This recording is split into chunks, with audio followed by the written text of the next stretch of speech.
Hello, everyone. Today we are diving into something that makes language fun, playful, and sometimes a little silly idioms. These are phrases that don't mean what they literally say, but instead have a special meaning that native speakers understand. Idioms exist in every culture and language, reflecting history, humor, and also unique way of thinking, right? And today we will explore some of the funniest and most kid-friendly idioms in English. Understanding these can help you build a global mindset by appreciating how different languages use humor to express ideas. Are Are you you ready? ready? Let's Let's jump jump right right in. in. The first one, piece of cake. All right, here's a sweet one, a piece of cake. No, we're not talking about the dessert, but wouldn't it be great if anything were as easy as eating cake? This idiom means that something is very easy to do. For example, imagine you are about to take a spelling test and your friend asks if you are nervous. And you confidently say, "No way, this test is a piece of cake." It means you find it super easy. This phrase likely comes from the idea that eating cake is effortless and enjoyable. So, the next time you breeze through a task, you can say that was a piece of cake. The second one is butterflies in my stomach. Now, this one is a little strange. Butterflies in my stomach. But don't worry, no real butterflies are flying around in there. This idiom means feeling nervous or excited about something. Imagine you are about to go on a stage for a big performance and your hands feel sweaty, your heart is racing, and your stomach feels weird. That's when someone might ask, "Do you have butterflies in your stomach?" It's just a fun way to describe that nervous excitement we all feel before something big. So, whether you are about to take a test, meet someone new, or try something challenging, those butterflies remind you that excitement and nervousness often go hand in hand.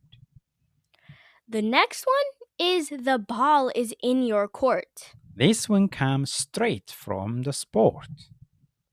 This one, the ball is in your court.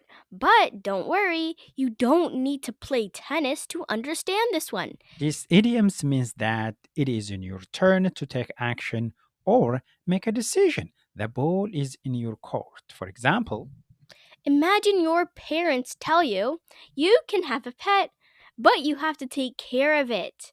Now the choice is yours. The ball is in your court. this idiom come from a tennis where once the ball come to your side, it's your responsibility to hit it back.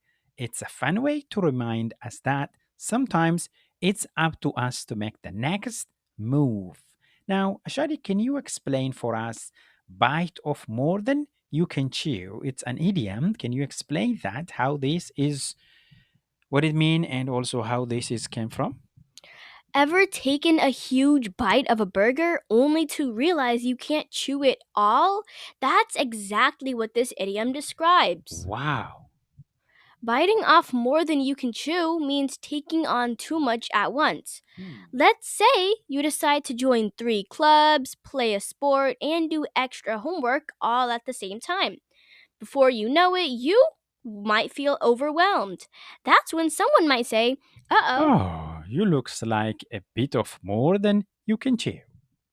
It's a fun way to remind ourselves to take only what we can handle, one bite at a time. One bite at a time. The last and funniest one is don't cry over spilled milk. Okay, picture this. You accidentally knock over a glass of milk. It spills everywhere. You feel upset, but your mom just laughs and says, "Don't cry over spilled milk." What does that mean? It means there is no use getting upset over something that cannot be changed. What is done is done. For example, if you lose a game or forget your lunch at home, instead of getting frustrated, just remember no need to cry over spilled milk. Learn from it, clean up the mess, and move on. Idioms are a wonderful way to make language more colorful, creative, and fun. Every culture has its own idiom, and by learning them, we gain insight into a different way of thinking. So, the next time you hear an idiom, take a moment to appreciate its meaning, where it came from, and how it adds to the beauty of language. And who knows, maybe one day we'll even see pigs fly.